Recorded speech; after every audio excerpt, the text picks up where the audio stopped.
ಅದೇ ರೀತಿಯಾಗಿ ದಸ್ಕತ್ ಚಿತ್ರದ ನಿರ್ದೇಶಕರಾಗಿರ್ತಕ್ಕಂತಹ ಅನೀಶ್ ಪೂಜಾರಿ ಅವರು ಕೂಡ ನಮ್ಮ ಜೊತೆಗಿದ್ದಾರೆ. ಏನದು ದಸ್ಕತ್ತು, ಯಾವ ರೀತಿಯಾಗಿ ಚಿತ್ರಕಥೆ ಹುಟ್ಟಿತು, ಏನಿದ್ರೆ ಹಿನ್ನೆಲೆ, ಈ ಕುರಿತಾಗಿ ನಾವು ಅವ್ರನ್ನೇ ಮಾತಾಡ್ತಾ ಹೋಗೋಣ. Sir, first of all congratulations. So ಏನು ಸರ್ ಇದು ದಸ್ಕತ್ ಅಂದರೆ ಒಂಥರ ವಿಚಿತ್ರವಾಗಿ ಅಂದರೆ ವಿಶೇಷವಾಗಿರ್ತಕ್ಕಂಥ ಹೆಸರಿದೆ. ಸೊ ಈ ಕತೆ ಹೇಗೆ ಹುಟ್ಟಿತು, ಯಾಕೆ ಹೆಸರು, ಇದ್ರ ಬಗ್ಗೆ ಹೇಳೋದಾದ್ರೆ? ದಸ್ಕತ್ ಅಂದ್ರೆ ನಾವು ಸಹಿ ಅಂತ ಹೇಳ್ತೀವಿ, ಸಿಗ್ನೇಚರ್ ಅಂತ ಹೇಳ್ತೀವಿ ಇಂಗ್ಲೀಷಲ್ಲಿ. ಸೊ ದಸ್ಕತ್ ಎನ್ನುವಂಥದ್ದು ನಮ್ಮ ಬದುಕಿನ ದಸ್ಕತ್, ಬದುಕಿನ ಸಹಿ. ಈ ನಮ್ಮ ಕರಾವಳಿ ಭಾಗದ ಬದುಕು ಏನಿದೆ, ಸಂಸ್ಕೃತಿ ಏನಿದೆ, ಸಂಘರ್ಷ ಏನಿದೆ, ಇದನ್ನು ತೋರಿಸುವಂಥ ಒಂದು ಕಥಾನಕ. ಸೊ ಇಲ್ಲಿ ಪ್ರತಿಯೊಂದು ಪಾತ್ರಗಳು ಕೂಡ ನಮ್ಮವೇ. ಪ್ರತಿಯೊಂದು ನೇಚರ್ ಅಂದರೆ ಅಲ್ಲಿರುವಂತಹ ಪ್ರಕೃತಿ ಏನಿದೆ, ಅಲ್ಲಿರುವಂತಹ ಸಂಸ್ಕೃತಿ ಏನಿದೆ, ಅದೆಲ್ಲವೂ ಕೂಡ ನಮ್ಮದೇ. ಸೊ ಅದನ್ನು ಮನುಷ್ಯ ಹೇಗೆ ದುರುಪಯೋಗಪಡಿಸ್ಕೋತಾನೆ ಮತ್ತು ಮನುಷ್ಯನ ಸ್ವಾರ್ಥ ಹೇಗೆ ಮೆರಿತಾರೆ, ಮನುಷ್ಯ ಬದುಕಿನಲ್ಲಿ ಬೇರೆ ಬೇರೆ ರೀತಿಯ ಭಾವನೆಗಳನ್ನು ಬದುಕ್ತಾನಲ್ಲ, ಆ ಭಾವನೆಗಳನ್ನು ತೋರಿಸುವಂಥದ್ದು ದಸ್ಕತ್. ಸೊ ಇವತ್ತು ಸುಮಾರು ಒಂದು 75 ದಿವಸಗಳ ಕಾಲ ತುಳುವಲ್ಲಿ ವಿಜೃಂಭಿಸಿದೆ ನಮ್ಮ ದಸ್ಕತ್. ತುಳುವಲ್ಲಿ ಹಿಟ್ಟಾಗಿದೆ.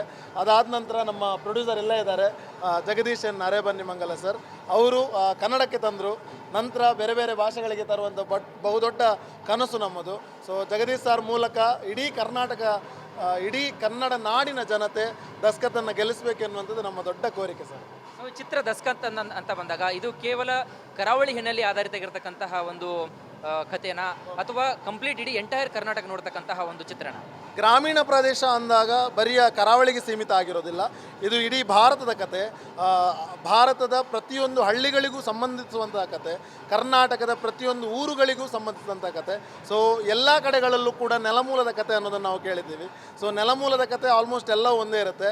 ಅಲ್ಲಿರುವಂತಹ ಮನುಷ್ಯ ಬೇರೆ ಇರ್ಬೋದು, ಅಲ್ಲಿರುವಂತಹ ಮಾತಾಡುವ ಭಾಷೆ ಬೇರೆ ಇರ್ಬೋದು, ಭಾವನೆಗಳು ಬೇರೆ ಇರ್ಬೋದು, ಕ್ಯಾರೆಕ್ಟರ್ಗಳು ಬೇರೆ ಇರ್ಬೋದು, ಬಟ್ ಬದುಕುವ ಮತ್ತು ಬದುಕಿನ ದಿಕ್ಕನ್ನು ತೋರಿಸುವಂತಹ ನೆಲೆ ಒಂದೇ ಆಗಿರುತ್ತೆ. ಹಾಗಾಗಿ ಇಡೀ ಭಾರತಕ್ಕೆ ಈ ಸಿನಿಮಾ ಖಂಡಿತವಾಗ್ಲೂ ಇಷ್ಟ ಆಗುತ್ತೆ. ಇಡೀ ಕನ್ನಡ ನಾಡಿನ ಜನತೆ ತುಂಬ ಇಷ್ಟಪಡ್ತಾರೆ ಅನ್ನುವಂಥ ದೊಡ್ಡ ಆತ್ಮವಿಶ್ವಾಸ ನನ್ನಲ್ಲಿದೆ. ದಸ್ಕತ್ ಚಿತ್ರದ ಒಂದು ಟ್ರೇಲರ್ ನೋಡಿದಾಗ ಮೈ ರೋಮಾಂಚನವಾಗಿತ್ತು. ಯಾಕಂದರೆ ಅದರಲ್ಲಿ ಒಂದು ದೈವದ ಪಾತ್ರಧಾರಿಯನ್ನು ತುಂಬ ಅಗ್ರೆಸಿವ್ ಆಗಿ ತೋರಿಸಿದ್ದೀರಿ.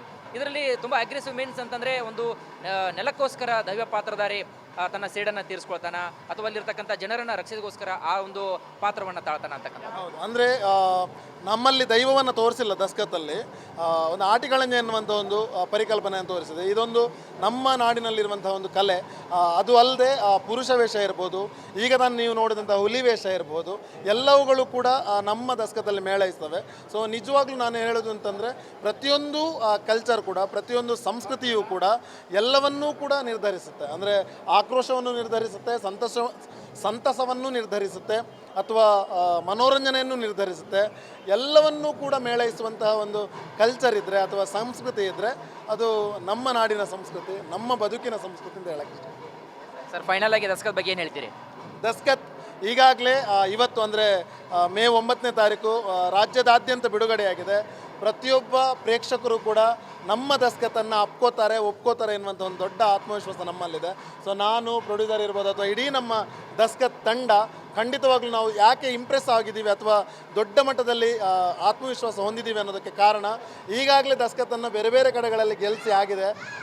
ಕರಾವಳಿ ಭಾಗ ಇರ್ಬೋದು, ಫಾರಿನ್ ಶೋಸ್ ಇರ್ಬೋದು, ಎಲ್ಲ ಕಡೆಗಳಲ್ಲೂ ಕೂಡ ದಸ್ಕತ್ ಗೆದ್ದಿದೆ. ಕನ್ನಡದಲ್ಲೂ ಕೂಡ ಮೊನ್ನೆ ತಾನೇ ನಾವು ಸೆಲೆಬ್ರಿಟಿ ಶೋ ಇಟ್ಟಿದ್ವಿ. ಅಲ್ಲಿಯೂ ಬಂದಂತಹ ಪ್ರತಿಯೊಬ್ಬ ಪತ್ರಕರ್ತರು ಇರ್ಬೋದು, ಸೆಲೆಬ್ರಿಟೀಸ್ ಇರ್ಬೋದು, ಪ್ರೇಕ್ಷಕರಿರ್ಬೋದು, ನಮ್ಮ ವರ್ಕನ್ನು ಹಾಡಿ ಕೊಂಡಾಡಿದ್ದಾರೆ. ಸೊ ಇದು ನಮಗೆ ಇನ್ನೂ ದೊಡ್ಡ ಉತ್ತೇಜನ ಕೊಟ್ಟಿದೆ. ಖಂಡಿತವಾಗಲೂ ಕನ್ನಡಿಗರು ದಸ್ಕತ್ತನ್ನು ಗೆಲ್ಲಿಸಬೇಕು. ಇಡೀ ನಾಡಿನಾದ್ಯಂತ ದಸ್ಕತ್ ಬರ್ತಾ ಇದೆ, ಬಂದಿದೆ. ಗೆಲ್ಲಿಸಿ ನಮ್ಮೆಲ್ಲ ತಂಡವನ್ನು ಹಾರೈಸಿ. ಅದೇ ರೀತಿಯಾಗಿ ದಸ್ಕತ್ನ ಚಿತ್ರದ ನಿರ್ಮಾಪಕರು ಕೂಡ ನಮ್ಮ ಜೊತೆಗಿದ್ದಾರೆ. ಯಾಕಂದರೆ ಒಂದು ಚಿತ್ರವನ್ನು ಮಾಡಬೇಕಾದ್ರೆ ನಿರ್ದೇಶಕರ ಜವಾಬ್ದಾರಿ ಎಷ್ಟಿರುತ್ತೆ, ಅದೇ ರೀತಿಯಾಗಿ ಬ್ಯಾಕ್ ಎಂಡಲ್ಲಿ ಕೆಲಸ ಮಾಡ್ತಕ್ಕಂತಹ ನಿರ್ಮಾಪಕರ ಜವಾಬ್ದಾರಿ ಕೂಡ ಅಷ್ಟೇ ಇರುತ್ತೆ. ಸೊ ಅದೇ ರೀತಿಯಾಗಿ ದಸ್ಕತ್ನ ನಿರ್ಮಾಪಕರು ನಮ್ಮ ಜೊತೆಗಿದ್ದಾರೆ. ಅವ್ರು ಕಂಡಂತಹ ದಸ್ಕತ್ ಹೇಗಿದೆ ಅಂತ ಕೇಳೋಣ. Sir, first of all congratulation sir. ನೀವು ಕಂಡಂತಹ ದಸ್ಕತ್ ಹೇಗಿತ್ತು? ಅಂದರೆ ನಿರ್ದೇಶಕರು ಇದ್ರ ಬಗ್ಗೆ ಎಕ್ಸ್ಪ್ಲೈನ್ ಮಾಡಿದ್ದಾರೆ. ನೀವು ಈ ಸಿನಿಮಾ ಸ್ಟೋರಿ ಕೇಳಿದ ತಕ್ಷಣ ನಿಮ್ಗೆ ಏನು ಅನಿಸ್ತು? ದಸ್ಕತ್ ಅನ್ನೋದು ಒಂದು ವ್ಯವಸ್ಥೆಯಿಂದ, ದಸ್ಕತ್ ಏನಕ್ಕೆ ಇಂಪಾರ್ಟೆಂಟ್ ಅಂದರೆ, ಈಗ ಏನಾಗ್ತದೆ ದಸ್ಕತ್ ಅಂದರೆ, ಈಗಾಗಲೇ ನಮ್ಮ ನಿರ್ದೇಶಕರು ಹೇಳಿದ್ರು ಸಹಿ ಅಂತ.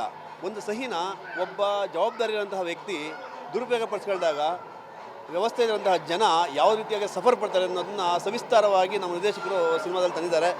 ಈ ಒಂದು ಸಿನಿಮಾ ಏನು ಅಂದರೆ, ಈ ವ್ಯವಸ್ಥೆಯಲ್ಲಿ ಏನೇನು ವ್ಯತ್ಯಾಸ ಆಗ್ತಿದೆ, ಆ ವ್ಯವಸ್ಥೆ ಆದಾಗ ಜನ ಯಾವ ರೀತಿಯಾಗಿ ದೈವರೂಪವನ್ನು ತಾಳ್ತಾರೆ, ದೈವರೂಪವನ್ನು ತಾಳಿ ಯಾವ ರೀತಿಯಾಗಿ ಅವರು ಪ್ರತಿಕಾರವನ್ನು ತೀರಿಸ್ಕೊತಾರೆ ಅನ್ನೋದನ್ನೇ ಒಂದು ತುಂಬ ಚೆನ್ನಾಗಿ ತೋರಿಸಿರೋಂಥ ಸಿನಿಮಾ ಇದು ದಸ್ಕತ್.